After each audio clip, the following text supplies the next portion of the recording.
All right, Juju Mamas. I have a Juju Mama who is a business and life coach. She is also a scientist and researcher and so many other different things. Her name is Rita Rette. Okay, and you can follow her. Where can they follow you, Rita? They can follow me on Rita Red CNC on Instagram, and then they can also check out my website. That's www.ritaredcc.com for more Okay. information. All right, all right. And I'm gonna tag that below so everybody can reach you for, if they call to you, because we are called, many are called, few are chosen. You can't take them all. All right. So I brought you on here because we met through my what was it, the fertility doll workshop? Was it that one? And we were having Yeah. some really dope conversation. And I was like, man, I gotta get this sister on because like you touched on so many things from a scientific research point of view. And because I serve Black and brown women, let's talk about what we were talking about the bacteria vaginosis. Oh, that one was, I was like, we've been knowing this. We've been knowing this. So what's your take on that? And why do you feel like, the doctors are just now, excuse me, the doctors are just now saying that it's called a sexually transmitted infection? And why do you feel like they have been just treating women for it and not necessarily males? Well, I think just in as far as the U.S. is concerned, we're in a more patriarchal society, and so a lot of the things that could be just explained that it's something that, one person can influence and it can, cause that influence on somebody else. A lot of those things have been pushed onto women. And so instead of looking at it from both perspectives, is this person, when you're having intercourse, is this person's pH or whatever's going on in their body affecting this other person? And instead, it's just been like, well, if this is the person that's actively experiencing it, then it's a problem of them. But if you have something that's reoccurring and it's constantly coming back and you're not looking at the other outside influences, then a lot of times you're just going to focus on that one thing.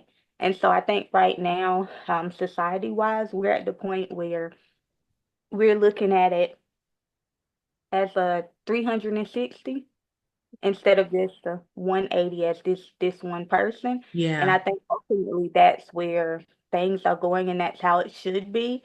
Because if you're with someone, then anything that they do can affect you, even if you're not sexually intimate with them, Hmm. just in their space and that energy can Yeah. affect. Yeah. And so I think that, just historically speaking, scientifically speaking, the Hmm. way that modern medicine has developed Hmm. and all of the things that have happened, of course, um, we just, it just hasn't been brought out. It hasn't been put out there. So you have people that are vocal and say, hey, this has been going on for this amount of time, but social media has really helped to put a lot of the Yeah. topics that have been on the back burner to the forefront and say, hey, this research exists. So something that I've noticed in research is that we do this research, we get all of this data, right? That shows many different things, but then it's just like it doesn't go anywhere. So Hmm. what's the point of having all of this if we're not going to pursue it and say, all right, we have this information. What can we do with this information that is going to be beneficial? And oftentimes it's more of a comparison of black versus white or this population versus that population, this gender versus that gender, instead of looking at it as a whole and saying, all right, well, what can we do with this that's going to benefit the majority of people, and instead of just focusing on one group. Hmm. And so now, because social media is coming out, you're having a lot more researchers saying, hey, this is the type of research that I do. These are the findings that I have. And if we go in this direction, then it's going to benefit in this type of way. And so I think just all of it just comes to we're at a full circle moment. Hmm. And either we take these moments and we advance, Yeah. or we kind of saunter back to, I guess, what the world would call normal. Yeah, yeah. And I love the fact that you mentioned that social media is like bringing to light this 360 moment because now we got the male factor when it comes to fertility. I don't like to say infertility, but you know what I'm saying when it comes to a lot of women's fertility journeys. And we also are finding out that a lot of the data and studies, like you said, the research, is not necessarily relevant for Black and brown women. So, what would you say about that? Let's talk about the male factor when it comes to fertility, because you talked about, a lot of so many factors, energetic factors, health, can affect women's fertility. I just saw a post, and I'm not sure if it's, yeah, I'm gonna have to fact check this, but it was something about two celebrities, and back in the day, this celebrity, without saying their name, this celebrity was having intercourse with the other celebrity, and this person was like, had a drug use problem, and this person had, they put, cocaine on their genitals, and I guess it helped them to get up, and they found cocaine on that person's cervix, and they said that could have caused issues with her fertility because of that, or also the fact that this person was a big user, and things that drug was seeping through his body into hers. Like how I mean, is that a big deal? Can that really make a big difference? I mean, because most people are not that drug use, because I don't know on YouTube if I can say the word over, but a lot of people are not, cocaine users. A lot of people are weed users, or they use different forms of pain reliever pills, or, they be popping all kind of stuff. So how does that really affect men and women nowadays? So I'm not a fertility expert, Mm-hmm. but I am someone who just absolutely loves to research everything. So Mm-hmm. 9 times out of 10, I stay up all night just reading stuff and just connecting the dots. Yeah. I get my best work is done in the middle of the night. Yeah. So anything that goes into your body can affect you, right? And Mm-hmm. so I always thought it was weird, just, going through the different science courses that the focus was so much on the woman and the egg and the development. And I'm like, well, what about the sperm? Because we know we're getting 50% of our genetics from our dad. So if that male influence is exposed to drugs constantly, alcohol, prescription drugs, whatever the choice may be, Mm-hmm. those are epigenetic factors, right? So they're things that happen outside of it. But if nothing else, research has shown us that those factors have a really big impact because they're changing the structure of our DNA. They're Yeah. turning genes on, they're turning genes off. Some things are getting mutated, and we have a mutations are actually fairly normal. Mm-hmm. That's how we get genetic diversity. But when it's really bad, it's really bad, right? Yeah. And so when you have a man who's exposed to so many different things and he's procreating with this woman, then you kind of never really know what's actually going to happen. You could have a perfectly healthy female who hasn't been exposed to any of these things. Now, we don't know what her ancestors have been exposed to because that plays a role as well. And so let's just say she's perfectly healthy, her ancestors are perfectly healthy, she has the best genome that you could possibly have. But then she gets pregnant by a man who has been exposed to all sorts of drugs, alcohol, or whatever the sort may be. Now you have at least a 50% chance that it's going to negatively affect that child. Yeah. But you won't know into conception. I've been reading different articles and they're talking more about how a lot of miscarriages are due to the fall of the sperm. So conception actually happens, the baby starts to, or the process starts to begin, but Mm-hmm. then it ends. And so that's something that is more recent that it's come out, but it's still Mm-hmm. something that needs to be explored. And so sometimes I have the question of whether or not it has already been explored and we're just behind because the way science works is I could work on something for 5 years, right? Mm-hmm. I've been working on this research for a while, but then it still takes X amount of time for it to actually get published. And so it's new to the general public, but to the scientific community and the people doing it, then it's like, oh, well, we kind of knew that 5 years ago, but it still takes a while for us to really get the data and get Mm-hmm. everything out there that we need. So Yeah. it really it depends. I think everybody needs to be considered. Everyone who's playing that role in creation Mm-hmm. has to be considered, and it can no longer be a one-sided thing. Yeah, yeah. And thank you for saying that because I think about my personal life. I've been off of birth control since early 20s and I'm 40 now. And I can say um it and maybe there's research to back this up. When I am really sexually attracted to somebody, I feel like I'm biologically compatible with them. Like it's just an animalistic kind of thing. Is there any research to back that up or it could just be pheromones? I don't know what it is, but it's like I may not even be attracted to them like that, but it is something about this brother that just, I don't know. I can't even, is there any research or pheromone or hormonal, you I know? don't, I don't know. I think sometimes I could say to a certain extent I feel the same way sometimes too. And Hmm. the only thing that I could think of is that I think at a certain point our bodies just are just like, I think it's time.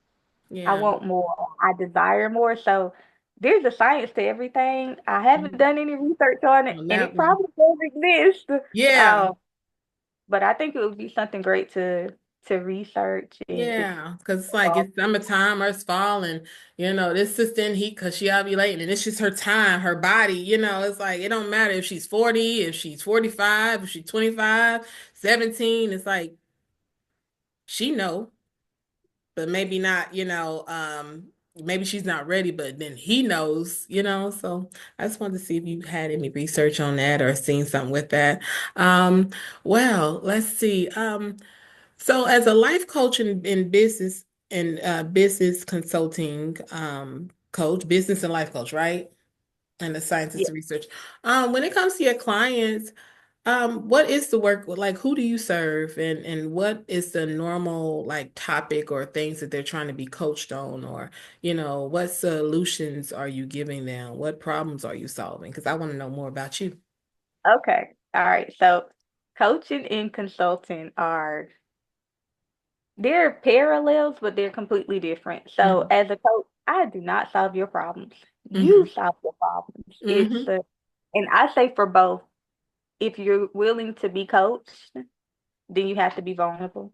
And if you're someone who's seeking out a consultant, you have to be vulnerable too, because in both of those, as a coach, it's like I'm providing this space for you, this safe space for you to come in. We'll start off, we'll have an initial consultation. You'll say, all right, well, based on what we talked about, I really do think that coaching would help me, right? And so I'm going to give you a form to fill out, and you're going to tell me three things that you really want to work on, right? Hmm. But when we get into those sessions, you are leading those sessions. You lead and I follow. And what I've seen is oftentimes not just for my clients, but also for myself, because in order to be a really good coach, you have to be coachable. Yes. And what I've seen is that a lot of times the topics that we start off with, well, I'm having a problem with communication, right? And you think it's something outside of yourself, but then you really start to talk about it and really think out loud. You're putting it out there, and you start to realize it's not that. It's this. It's been this whole time. And so just to have a client and they have that light bulb moment to say, Hmm. when I was 5, this happened to me. Hmm. Then I closed myself off. I built this wall up, and my wall has been there, and nobody can get through that wall. And so when people do this, or when people say this, my wall is there. I'm not affected by it. And Yeah. so oftentimes what it is you're just revealing parts of yourself that you've tucked down deep into the crevices of your soul. And You once you pull it get to out. realize, yeah, you pull it out. Yeah.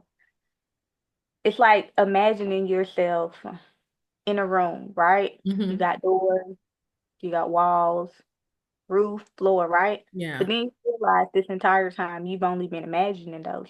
You can step outside of this imaginary room whenever you want to. Hmm. You've been that entire time.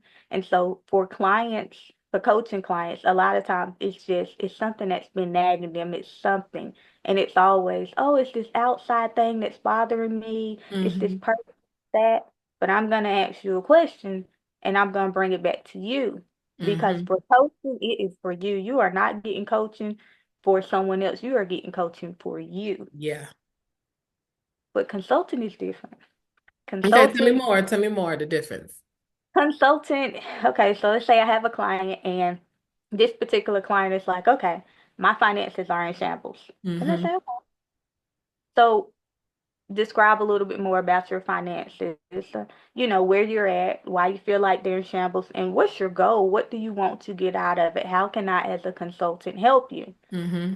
Person explains, what's going on, what their goals are, whether or not they want, some short time wins, like immediate things that can be done, or if they Mm-hmm. just want to gradually get to a long-term goal. So Mm-hmm. after that, I'm gonna say, okay, all right, we're gonna make a plan. I'm gonna come back to you with some diagrams. I'm gonna have some tables, and we're gonna walk through this because I need to know that your questions are being answered Mm-hmm. and that you're truly getting out of it what you need to because you're paying me for a service. And I've also, taken numerous hours to like really delve down into the problem. So for Mm-hmm. consulting, I'll say where you see a problem, I see a solution Yeah. because tack uh that's tapping into something that's really good. As a Black woman, we're Mm-hmm. known to be problem solvers, right? Yes. We Yeah. solve problems. Everybody comes to us with their problems, right? Mm-hmm. And so for me, that's something that I've always been naturally good at. Mm-hmm. But in a sense, it's like I don't always want to solve people's problems, but if I'm in that consultant role, then it's like, Mm-hmm. this is cool. This is what I'm doing. I'm okay with it. But Yeah. then as a coach, it's like I don't have to solve your problem. I get to just listen to you. And have you solved your own problem that's already within you? You already had the answer. And so, but with both of those, going back to vulnerability, Mm-hmm. my company is called Retta Coaching and Strategic Consulting. Mm-hmm. And so anyone who really knows me, they're like, "Oh, your name is Charette. Why are you calling yourself Rita Rette?" And I said, "Okay, well, listen. My dad called me Rita Rette in some of his most vulnerable moments, but in those moments, the love that he displayed, even though he was going through vulnerable times, that's always stuck with me. Mm-hmm. And for me to become a coach, this is so different from anything I ever thought I'd be doing." Oh wow. And I Oh, love that. How do you incorporate like all of you into your coaching? Because I mean, like when I first met you, I'm like, this sister is spiritual. She got her juju going on. How do you incorporate your spirituality, with the consulting element and also your scientific research element? Like, how do you incorporate all of that, the whole entire being into your business? I've just kind of learned to let things flow. Mm-hmm. And I say that because as a scientist, when you look at stuff, you're focused on one specific problem, how you're going to get to that, whatever methods that you're using, you're just hardcore focused on that, right? Mm-hmm. So I could take that skill of being focused on something and I can take that into coaching and say, I'm focused on you, you Mm-hmm. know? Yeah. Whatever these problems they are, and it's like you're gonna solve these problems. I'm gonna be right here. I'm gonna jump in, ask you a question or something, help you probe a little deeper into yourself. But Mm-hmm. then for consulting, it's so beneficial because it's like when you're going through training to become a scientist, let's start off with the hypothesis, something that you Mm-hmm. think is this, and it's probably not that, but we're gonna go with it anyway, right? Yeah. And you have to troubleshoot so much. If science was easy as putting a question out there and it's immediately answered, then Mm-hmm. I mean, we wouldn't have any problems. Yeah, you're right. There wouldn't be a You're need right. for it. You're right. It gives me a chance to tap into that analytical side and say, you've told me all of these things. I'm looking at what, your brand, I'm looking at what you're putting out, and either I'm just completely confused on what you're saying because there's no connect, or you're not realizing. And a lot of times it's just that realization isn't there that the question that you have, you've already answered it. Mm-hmm. But because you don't realize you've answered it when you're presenting it to a client, Mm-hmm. you're confused too. Yeah. So Yeah. how can we make what you're presenting clear so that your client can understand that you are actually offering everything that they need, Mm-hmm. but you're just not presenting it. And so that's where that scientific analytical side comes in, because it's like, hey, wait a minute now. This is good. You already Yeah. got this. Let's clean it up for it. And so Yeah. when I say let it flow, what I mean is that I don't push. A lot of times I've been told you have to be pushy, you have to be forceful, you have to be aggressive. Mm-hmm. And I've lived that aggressive life. Mm-hmm. I've lived passive life. And Yeah. just where I'm at now is it's the balance. It's balance. And I won't say balance because that means it's 100% done. And I don't think in this lifetime it's possible to be 100% balanced, Mm-hmm. because you're teetering on the edge of when do I need to have a little bit more aggression and when do I Mm-hmm. need passive. It's like knowing when to talk and when to be silent, when to Yeah. just observe and when to take that action. Mm-hmm. And so it's that balance. And it's like, all right, this person is really thinking about something. I'm just gonna wait because Yeah. they're gonna come up with something. They're thinking, and that's coaching and consultant, because you can ask someone a question. Mm-hmm. If you continue to ask them questions, they're not gonna have time to think about it. And Yeah. so when I say go with the flow, it's just like it's flowing. You're standing in some water, and the water is just flowing around you. You're not trying to change the direction of that water. Yeah. Just Trying to just allowing it to flow. yeah, Yeah. to just flow, and Yeah. that's where I'm at. But it is not.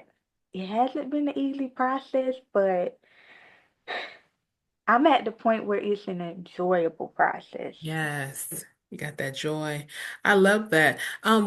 So as a researcher and science, because I know you were in that career field, right? Beforehand, what was your aha moment that made you want to become like officially like I can do this as a coach, a consultant, like what was that aha moment like where you're like, oh, I want to serve these group of people, and also talking about that, who's your target audience so people can know like, hey, I fit this, like who are you looking for? Are you looking for women in business, men, like who are you looking for to coach, to consult, who would benefit from your insight? Okay, I'll start with who I'm looking for first. Mm-hmm. So I'd like to keep coaching affordable, right? Mm-hmm.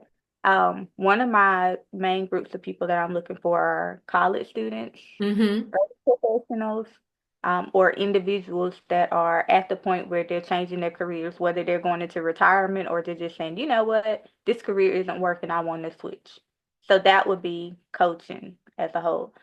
Consulting, it just depends. If you have a problem and you're just like, hey, I need some help with it, there is no problem that's too small that I'm not willing to help you with, and there's no problem that's too large.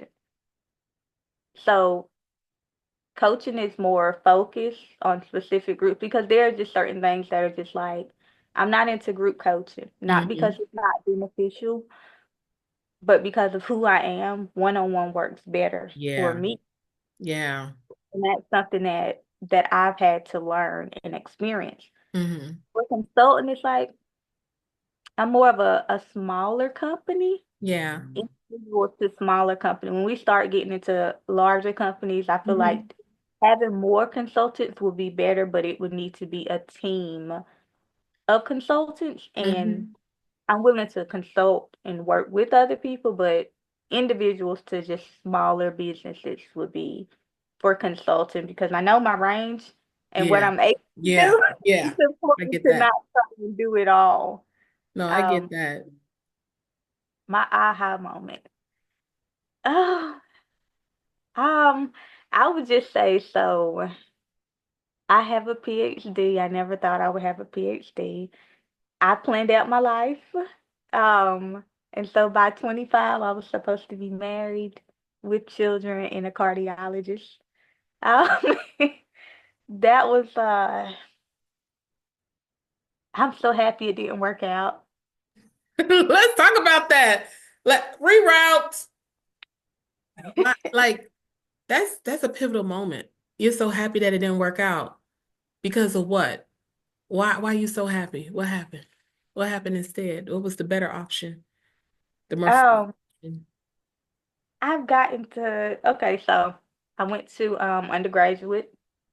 I struggled. I had my highs and my lows. Undergraduate is just like you're thrust down into this world. You done left high school, you left your parents' house, and then I'm having experiences, some that are just like, whoa, wish that hadn't happened, and some that are like, oh, this is really good, right? Yeah. Um, I did get accepted into the only medical school I wanted to go to in the Cayman Islands, Hmm. but only because I wanted to do natural medicine. Yeah. And this was before I really got into my research bag. Yeah. So I did not research enough to realize that they are not teaching you natural medicine, girl. And it disappointed me so bad. That alone, that I was just like, I don't know, that's too far from family. Like, Hmm. whenever I'm going through something, I need to be able to reach out and touch some family at some point. That's just I too feel you. far. I feel you. It's too far. So I just like, I let life live me at that point. I didn't go to medical school. Mhm. Um, I worked, had a couple toxic relationships, and then I finally had enough, You and I said said, that so casually. So you know. casually. Yeah. I mean, it's part of life, and I was just like, all right, I'm tired. I don't want to do this anymore. Let's go back home. So I went back home. I enrolled into a graduate program, and I was scared because I was like, I don't think I learned anything. I don't think I know anything. These people are smarter than me. Turns out, I actually knew a lot. Hmm. Absolutely. The uh the master's program went really good, and then I was able to kind of come out my shell, but I was still like really aggressive. Hmm. And it's like I'm short. I'm 5'2". Oh And yeah. so what it's like I was aggressive because it's just like, if you think you're gonna talk to me any type of way, don't let my little short stature fool you, Yeah. like I'm gonna let you know. But I'm gonna do it in a way that it's like I'm not gonna yell at you, scream at you, or anything. I'm going to calmly tell you you're the problem, and Hmm. this is how you fix yourself because I can't possibly be the problem, right? Yeah. Yeah. It's so then during that program, I got to experience so much. I started flying, traveling more, going to conferences and stuff. Hmm. Would come on some of them, and just like it opened up a different world. Yeah. So when I got towards the end of that program, someone I knew at the college was like, "Hey, you should apply for this if you decide, you want to do your PhD." I Right. applied for the program, and it paid for everything. So now I get to do a Oh, whole that's right. PhD. This the first time in my life I don't have to work. So you can tell me they're gonna pay me to go to school. So they paid me to go to school. Man, it's a And so blessing. It's a I it was amazing. And I can't say that it wasn't that I didn't have moments like I got close to two mental breakdowns. Um, it was important for it to happen, and I Mhm. know it was divine because in those moments, that's when I got to the point where I really started leaning into, I guess, the more spiritual side. Mhm. Um, I've always had memories, and Mhm. I couldn't connect them. I didn't get it right. Yeah. So like I'm always someone that's had dreams. But then Mhm. when certain things came up, it's like, I think I'm going crazy. There's no way that this happened. I am making this up. Yeah. But during those times, it's like I connected with my grandmother. And some Mhm. would say it's demonic, but listen, people have they have their own opinions, and I'm okay with that. But my grandma passed away when I was about 11 months. Mhm. But since a young age, I've described her funeral to my mom. And my mom said, "You write about everything except the color of a dress." And I said, "But I was a baby. I didn't know colors."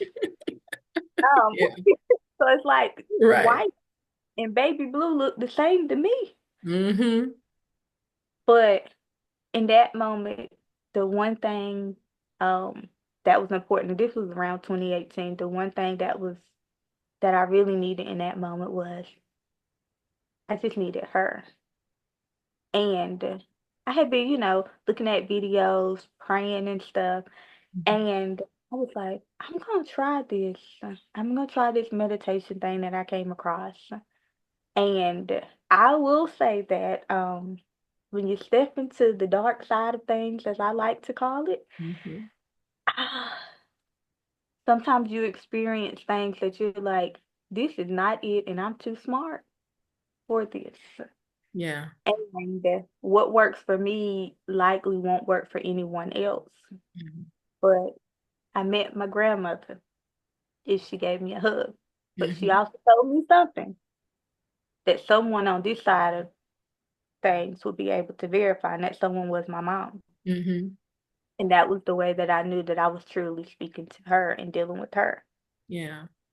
Not only was I, stressed out from school, even though it was great, I was still stressed out because I had this notion of me being super warm and I wasn't really asking for help, but because I was someone who was a go-getter and willing to just do things, it Yeah. was just like, oh, well, she's got it.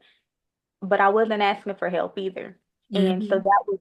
that was part of me. So from the span of 2018 to maybe 2021, Mhm.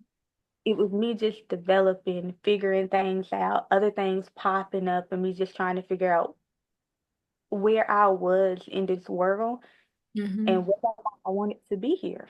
Mhm. And through that process, finishing up my PhD, of course, COVID happened. And then going into a postdoc, I was still getting sick. I was struggling. Like on the outside, I looked Mhm. great. I almost lost like 50 pounds after I graduated. Yeah. I was, Yeah. ooh, looking great. But on the inside, I felt like crap. Mhm. So it's like this outward thing. People are like, oh, you're looking good. You lost weight. Things are going so great for you. But on the inside, I was about dead. Yeah. And I can laugh at it now because it's like, girl, you weren't dead. You were growing. Your light had just started to flicker and it was the light had always been there, but you were starting to kindle it. You were Mhm. starting to really come into your own. Yeah. And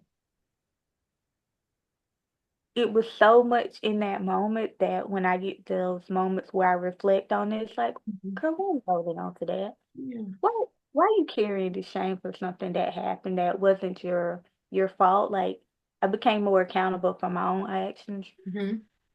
I decided that I was gonna become celibate I because I love that. I love like you. Ooh, backtrack. Backtrack. Number one, your grandmother showed up during a big transition for you as your guide, and your mother was there to confirm some things. I love that because the ancestors, I'll be dwelling in that realm a lot. The ancestors do show up during our crossroad moments. They help us, and I can also see that for you, like in your coaching and consulting for those who may be open to the ancestral side, integrate that. Tell them that story if you don't already.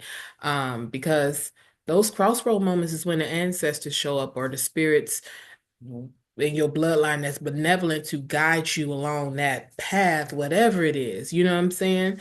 So definitely that, but also you talked about during that transition crossroads moment, you mentioned accountability and how you decided.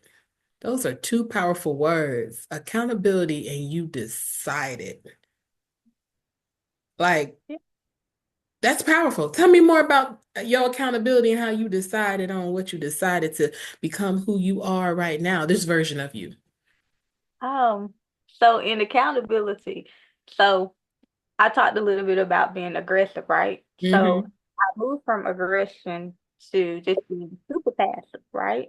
Mm-hmm. Um, at a certain point, I had a talk with my mentor once I got a postdoc program because I was making progression, but it wasn't going well. And so I always say my sister's always right, even though sometimes I'm just like, oh gosh, why are you so right all the time? And she was like, if you keep on doing things this way, it's gonna end up how the other program ended. And I said, you're right. I Mm-hmm. sat down and I had a conversation with my mentor at the time, and we sat and we talked, and I asked him questions I never thought I would ask him. Mhm. Yeah. In that moment, I was just like, all right, it's I'm the issue. It sucks to realize that I'm the issue, but because I'm the issue, then I can change that. I don't have to worry about someone else fixing the issue because it's me. I'm the issue. So at Mhm. that point, it gave me the opportunity to say, all right, so moving forward, anything that occurs, I'm going to be accountable for it. I'm going to take those moments and I'm going to reflect on these past experiences that I've had. But Mhm. in being accountable, I'm also going to say, hey, if we're supposed to be friends, colleagues, or whatever, these boundaries need to be established. And not only am I establishing these boundaries, but I'm going to maintain them. Yeah. Around that time, I ended a friendship of over 10 years. Mhm. That was part of me being accountable for my own feelings Yeah. and for things that I had been letting slip. So once I started becoming accountable for things, sex naturally had to come up Yeah. because Yeah. it's like, I hear people say, "Oh, well, you are who you attract," and I say, Mhm. to an extent, yes, Yeah. but mosquitoes flock to light. Yeah. Yeah. It's not even in who you attract, it's who you accept. So Mhm. why am I continuing to accept a certain caliber of guys? Yeah. And I said, you know what? It's time to take a break because I was getting signs. I was talking to a guy and I kept getting signs. I always find dimes and pennies, coins from heaven. Mhm. Yeah. But I wasn't finding dimes or pennies. Yeah. I found quarters. Mhm. Yeah. And and with those quarters, I was seeing my cousin passed away when I was in high school. I Mhm. loved him so much. But Mhm. he was always a protector. Yeah. And I started seeing his face out of nowhere. Mm. And I said, Shrette, you got a problem. And if you don't fix this problem, it's gonna be a really bad problem. Yeah. I said, all right, well, I know what I gotta do. And I stepped away from sex. I call it a sex sabbatical just because it sounds fancy. Yeah. Um, Yeah. It's a yeah, sabbatical. Mhm. That's exactly what it is. it helped me so much because I've started to realize that in every choice that I make, I don't have to react. I had lived lives where I just reacted to everything, everything, everything. So Mhm. now it's more of a response, and I've realized that most things don't even need to be responded to. Yeah. So that's taking away taking away my stress. When I say I let go of a friendship, I also let go of explaining why I let go of stuff. Mhm. I let it go, then it's because for me to be a friend, to be a partner, to be in connection with someone, we both have to be benefiting. And if at Mhm. any I feel like maybe I'm going to harm you or you're going to harm me, sometimes, people say closure, and it's like, no, because I've said these things already. Why do I have to keep explaining myself? Yeah. And I said, I'm accountable for my actions. I know what I've done. I know what roles I've played, and I decided that I didn't want to do it anymore. And so when I decide that I'm going to make a change, no one else has to accept it. Yeah. But because I decided I was going to be accountable, I'm going to have to account for all this mess that I've done. Yeah.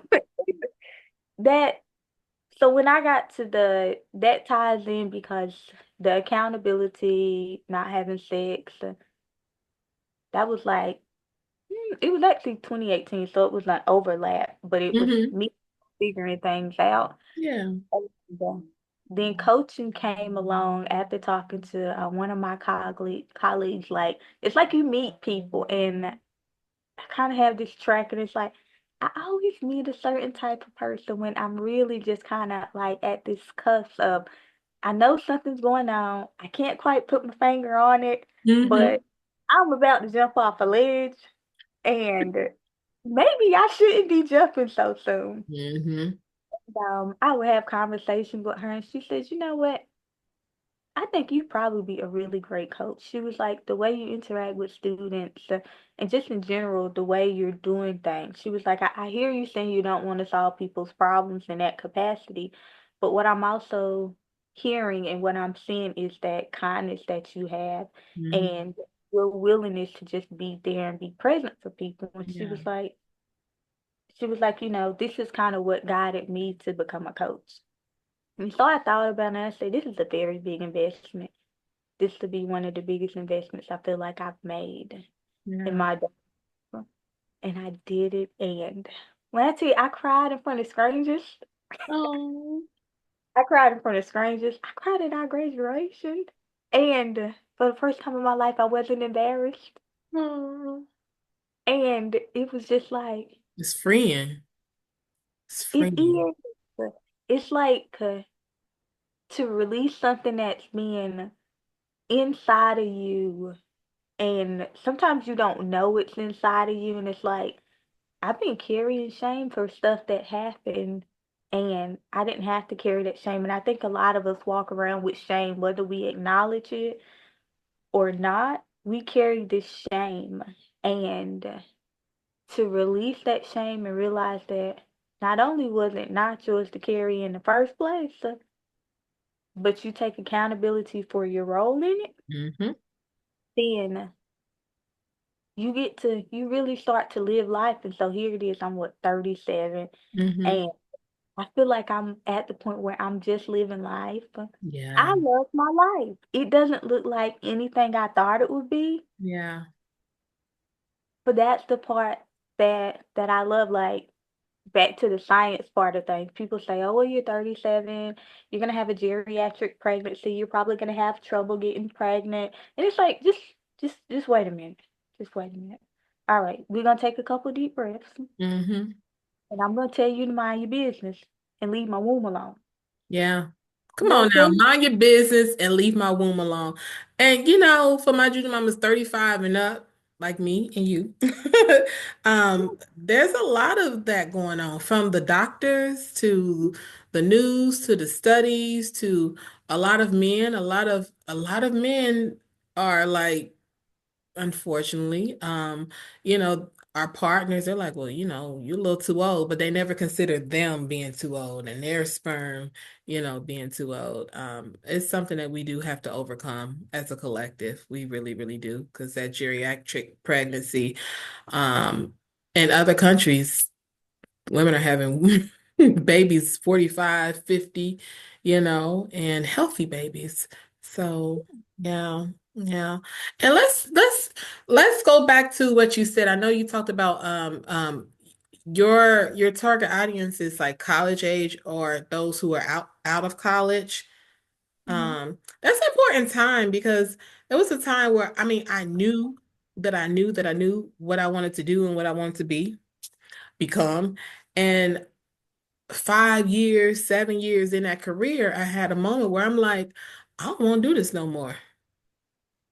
And that's a crossroad that, like you've been preparing since high school for this, and now you don't want to do it. And it's like, well, damn, what am I supposed to do after this? Because I've been preparing since freshman year to do, to go to this college, to do what I want to do. And now I'm at this, again, that crossroads moment.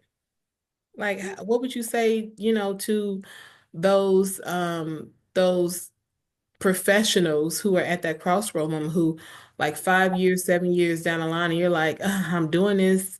I used to love doing it and I'm good at it, but I'm not feeling it. I feel like my shift, my pivot is coming." Like, what would you say to people like that who, uh, like, is good at, they get all the awards, they get all the accolades, but they're dying inside? Kind of like how your story was. They're dying, they're not happy. They're just, they're making other people happy. People can talk about, oh, my daughter, my son is this person and work here, but they're not happy inside and they're ready to pivot. What would you say as far as like coaching or consoling somebody like that, a client like that, that's just at their crossroad, they're ready to pivot? What advice would you give them? It wouldn't be advice. It would just be a question. Mm-hmm. Uh, what's in it for you? I think a lot of times, the main question that I was asking growing up is what do you want to be when you grow up? Hmm. And depending on what it is, depending on, how you were raised, you're kind of guided in a certain type of way. Yeah. Think about what it is that you said you chosen to do. What is it? What's in it for you? Hmm. You ask yourself what's in it for you, you're gonna realize maybe not as much as I thought. Maybe what's in it is yes, I get to help people, but I'm not really helping myself because I don't have the time to take a walk, or I don't have time to just sit down, not think about anything else. And Hmm. I think that's the question, what's in it for you? You really have to consider yourself. And a lot of times we don't consider ourselves, we consider everybody else before we consider ourselves. True. Because in my experience, we've been told don't be selfish, right? Be selfless, give to others, right? Especially women. Especially women. But Hmm. how can you truly give to other people without giving to yourself? It's like everyone talks about having your cup full, right? Hmm. And from what I've learned, spiritually and reading the Bible, I do read the Bible. Hmm. Um, we're supposed to give that overflow Yeah. instead of directly from our cup. And a lot of us have been giving directly from our cup, but Yeah. that cup isn't getting replenished. And if it is getting replenished, it's us replenishing our cup by constantly giving to someone else. But Hmm. if we fill our cups up, that's not being selfish. It's saying this is what I need to sustain me. Yeah. Anything else that is left over, then we can give from that, right? Yeah. So what's in it for me is, am I filling my cup to the point that when I help this person, it's not going to harm me. It's not going to take away anything that I need to sustain. Hmm. And if at any point when you think about that question, if you're having a hard time coming up with what's in it for you, then maybe you should consider what it is that you're doing because you're giving. Most of us are, well, I won't say most of us. Some people are givers, Yeah. some people are just takers, Yeah. Right. some people who are just in the middle. And I think Hmm. that's where I'm at. It's like I can give to others without taking from myself. And it's a process. Like we're rushed. My mom says you can rush your life away. And I was like, I don't think it's possible. Then I thought about it and I said, it does make sense because we're in a rush to get to a certain age because we want to do things for ourselves. Yeah. And like I rushed, I was like, so ready for high school to be over. I'm gonna go to college, I'm gonna do this, I'm gonna do that. So And I was like, forward minded. Yeah. no. And so we rush and we rush and we rush and we don't realize that when we rush, we may get what it is that we rush to, but a lot of times we realize this isn't what I thought it would be, or this isn't feeling me the Yeah. way I thought Yeah. it would be. We're in the cycle. Do you jump off? Do you leave that cycle and create your own, or do you say, well, this is where I'm comfortable at? Yeah. And So, complacent. Sometimes you can be comfortable and complacent because that moving into a newer version of you, a newer position, a newer career field is stressful because usually that comes with getting another degree, certification, a new identity. Also, it comes with people that you used to mess with in that field that you were in, you're no longer associated with them anymore. The organizations you're no longer associated with anymore. It's a whole revamp of your life. And I can say I experienced that. I was working for a news station, multiple news stations as a video editor. And I shifted from that to teaching. So people used to always love saying, "Oh yeah, Tam, she works for NBC, CBS." As soon as I became a teacher, all those associations, what happened? I'm no longer associated with anymore. Even family, they don't talk to me, but they love, that benefit of knowing somebody. And you talk about cup full and overflowing. I love when you said that because we do that. Even as me as a teacher, they want me to stay after. I have nothing else to give. I have to give that to myself, that overflow or that little bit that I have to give to myself, you know. So I love how you said that advice. You don't have a advice, you have a question, you know, and that is true. You have to like reflect back into um like how do you really feel about this shit? How do you really feel about your shift? Where do you want to be? Because it doesn't matter what I tell you. It's what you decide, you know? Yeah, it's real. Yeah, it's a process. I think Hmm. where I'm at and where other people may be, and my reason for college students being one of my focus is that if I had met someone like me Hmm. or in college, then I would have questioned whether or not I was doing things for myself or if I was doing it for someone else. Hmm. And the only thing that I knew growing up is that I wanted to help people, that I was here to help. Hmm. And I think it's this notion that you have to help in a certain type of way Yeah. was for me. And it's like, well, you can have a doctor and they help by healing people, right? Yeah. But sometimes you heal someone just by saying, "Hey, how you doing?" Because nobody's asked them how they're doing. Nobody's Hmm. caring enough. You smile at someone and they be having a crappy day.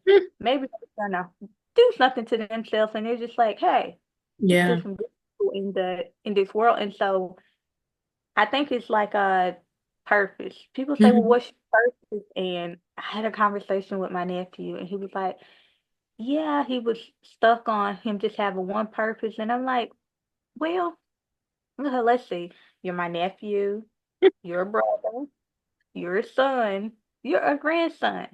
I just named four purposes. Yeah. There's more than one purpose in your life. And I think Hmm. it's the singular notions that everything is just single. And it's like some people say, oh, you're gonna be an expert on this. And I'll say, you know, this may come as a surprise. But the only thing I'd like to be an expert on is myself. Hmm. To be an expert on, let's say, cancer research, a specific type of cancer research, it means that I know absolutely everything that there is to know on that. And I just don't think it's possible because everybody that experiences this type of cancer, their individualities are going to be different. Their Hmm. thought processes are going to be different. What you think is who you are. So if you think something is going to take you out, it is not only is going to take you, it's going to take you out fast because our thoughts play a role. Hmm. And so when I say you have multiple purposes, you have multiple purposes. We all do. You may not know them, but we have multiple purposes, but it means that we have to get out of the singular thing. We have to know that when you drive down a road, there are so many different routes that you can take to a certain destination. Now, you may want to follow the popular one, and that is perfectly fine. But do you know any other routes? Are Hmm. you afraid to take those routes? You Yeah. know, maybe you isn't, as popular. Maybe you don't see shiny buildings, but maybe you're driving in nature and you suddenly have the notion that, hey, I like it out here. I want to be here more. Yeah. But we have to get out of this notion of one size fits all. There's only one way to do it. Hmm. Everybody has to be in this one way because if we were all meant to be the same, then why is there multiple people? Why is there, a world full of Yeah. billions?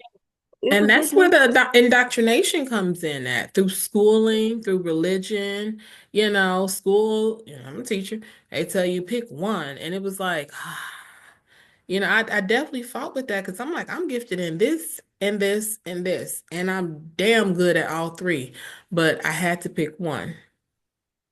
and that's hard when you're young, you're not you're not fully mentally, psychologically developed, to know like, man, I can have it all. Or hey, you got to pick being a wife or school or being a mother. Like, no, I can actually have it all and kick ass with everything because I'm exceptional. So that is true. So what was your main research as a scientist or a researcher? Oh, so it was cancer biology. Oh, It was, cancer. Okay. yeah, triple negative breast cancer You in said what? Africa, triple negative breast cancer. Oh, let's talk about that because um both my grandmothers, they did have complications and passed because of that. And it's something that on the spiritual side, I see it has to do with a lot of giving to others, over giving, over nurturing others, and not nurturing yourself. You know what I'm saying? And it's so interesting that Cancer, the zodiac sign, it rules the breast, the mother, so it's all correlated with that. So, based off of your research, like what was the most like, give me like three profound like aha moments where you were like, wow, this is crazy. Like this, we have to do something about this. Oh, like why hasn't this came out yet? Well, if you can, because I know you said some things have been there's data on it, but it's just, has not been published. Um, so I had never heard of triple negative breast cancer until I started researching on it. Mhm. So I what is didn't. it? So triple negative breast cancer. So we have estrogen, progesterone, and HER2 new receptors, right? Mhm. And what it means, it does not mean that they're not present because we have them. It just means that they're turned off. And so typically when people get breast cancer, um, those are the hormone receptors that are going to be targeted um, for therapy. But because they're turned off, you can't target them. And so it makes Mm. it a lot more aggressive. And so, of course, I was studying African American women. And I also study Caucasian women to a certain extent. Mhm. And it was just so baffling that as an African American woman, as a Black woman, as an indigenous woman, however you so call yourself, our rates of getting it, when we get it, we survival rate is typically just a 5 year survival rate. Like Mm. you get it and you're not necessarily going to last long. I think something that I question and I don't talk about it much is I question whether or not we're doing what we need to do, whether or not we're being open and honest enough with individuals about how the treatment methods are really going to affect us. And I question that because are you really explaining to people that when you do this, this happens? If you tell me that, hey, I've been diagnosed with this and I have this amount of time to live, are you now hitting a different part of me psychologically? That now I just feel like I need to spend as much time with my people as I can because I'm not going to be here longer. Mhm. If you have a disease that's aggressive, are the methods that we've been exposed to, are these treatment methods ones that are really going to extend our lives in a way that we're enjoying them, or are they just extending our lives for the sake of them being extended? Yeah, And so without the what's the word for it? Like you want to enjoy a full life without being there's a word for it, but I know what you're saying. I know what you're saying. Yeah, you don't want to just be living and not have a good life and living. You don't want to be sick, you know. Yeah. I think my grandma had cancer as well. Hmm. And so she had the type of cancer that they say is hereditary. actually, it's when you have I always forget the name of it because it's that's not common. But it's when you start growing moles, but they start Mm-hmm. growing inside. Mm-hmm. On Neural, the inside? yeah. So it's neurofibromatosis. Yeah. Okay. So if you have moles on the outside, it's typically fine. But if they start growing on the inside, then it's an issue. Mm. Um, and so she got the treatment for it, and then it came back. But I think this time it spread to like her cervix, and Mm-hmm. she wasn't willing to do the treatment anymore because it made her too sick. And then I had my uncle had cancer of his sinuses in his brain. Mm-hmm. He went through treatments. The doctors were great. By all means, Yeah. I don't have an issue with it, but I think sometimes in explaining it, then it's like, oh, you're against it, and it's like I'm not against it. I'm here for transparency. Like I want people Yeah. to Was that feel the that best treatment for them to live a more fuller life, or at least enjoy the last bits of their life, you know? Yeah. and, and not live in fear because fear Mhm. speeds things up in the Yeah. worst possible ways. Mm-hmm. And then oh, I had a cousin. She was my cousin, but I always thought she was my aunt. So Mm-hmm. she was my aunt, and she got diagnosed with cancer. She went through the treatments, and um her death rocked me to the core because I never thought I'd have a life where she wasn't physically present. Mm-hmm. So we're coming up on almost 2 years that she unexpectedly passed away. Mm. My condolences to all of the ancestors. Yeah.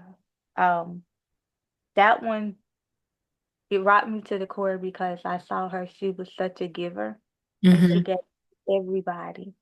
And in those moments where she was sick and where she was down, there were only a few of us that was there for her. Mm-hmm. That's how it is, or coming to And take in many ways. and even when she was gone, those ones that had taken from her that she had just given, they still just wanted to come and take. Hey, yeah. And it didn't make me angry per se. It just made me think about her joy and how she was always so happy. And the last time I saw her, she told me goodbye and she never said goodbye. But I didn't realize it until later. Yeah. And I thought about just quitting my job and just saying, just forget it all because it's not working. I'm not happy. I'm not enjoying any of this. Yeah. But I was in the coaching program at that time, and that really helped me kind of break down what it is that I was feeling and what I was going through. Mm-hmm.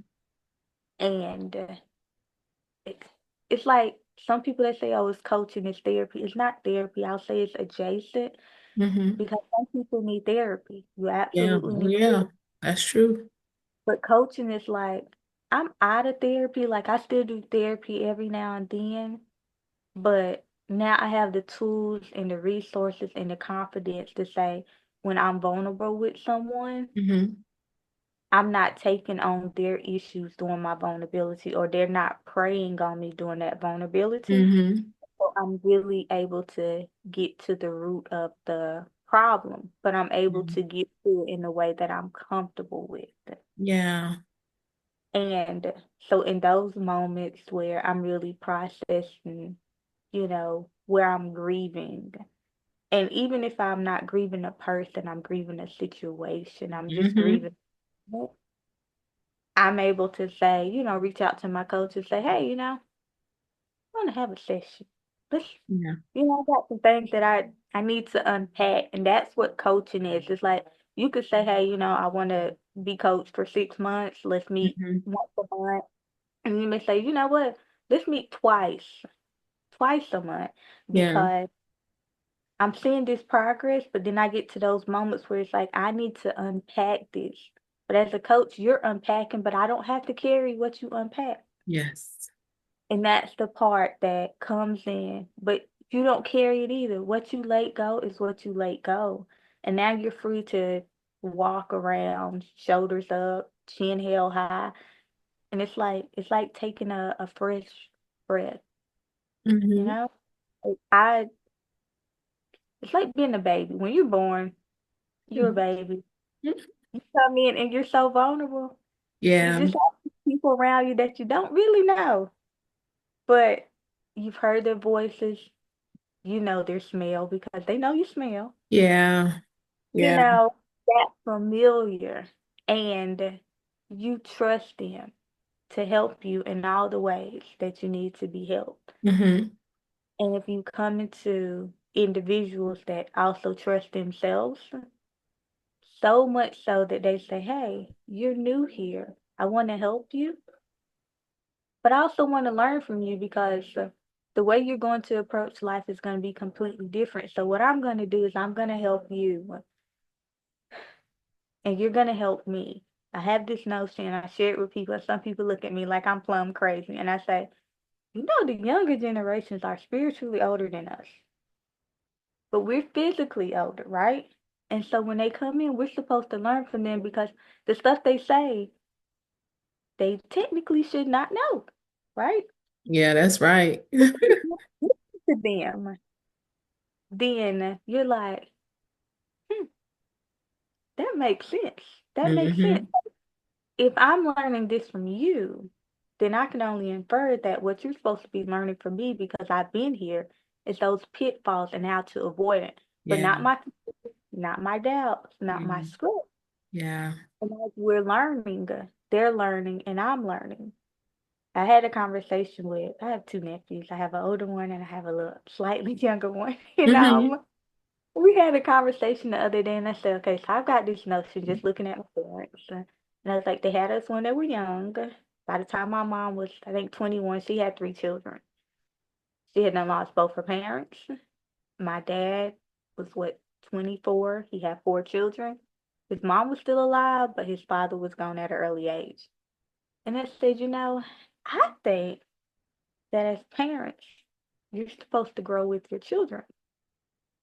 But I think what happens is, in a lot of situations, you stop growing. And because you stop growing, you start living your life for your children. And when you start doing that, you start putting things on your children that aren't theirs. And because of that, True. you know, we have these indifferences. And a lot of times that's where you see that conflict. Hmm. But as I've gotten older and I've learned things, it's like, it would have been impossible for me to learn that from my mother because she also did not learn it. Or my dad couldn't teach me that. That is He so did, true.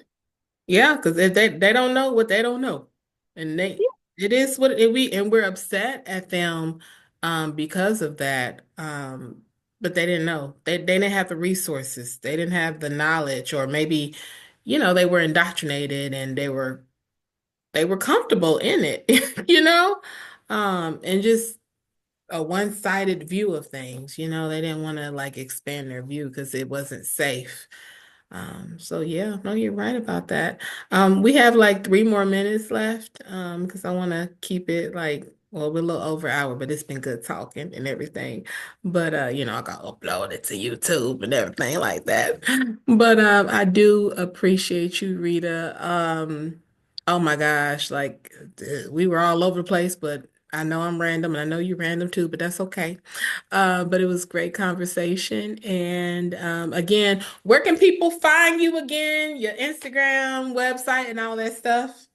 so my website is www.ritarettecc. So that's RITARETTECC.com. So if you want to schedule a consultation for coaching or consulting, you can do so. It's free to come and talk to me, okay? Initially. Let's put that out there, just initially. And Rita Red C and that's ANDC on Instagram if you ever want to DM me if you have like a random question or something. I talk. I chat. All right, y'all. So I'm gonna make sure I put the information down in the description. And yeah, I appreciate y'all. I appreciate you, Rita. And yeah, make sure y'all like and subscribe and follow us for more. Okay. All right, y'all. Peace and love. Yeah, thank you for the opportunity. Have a good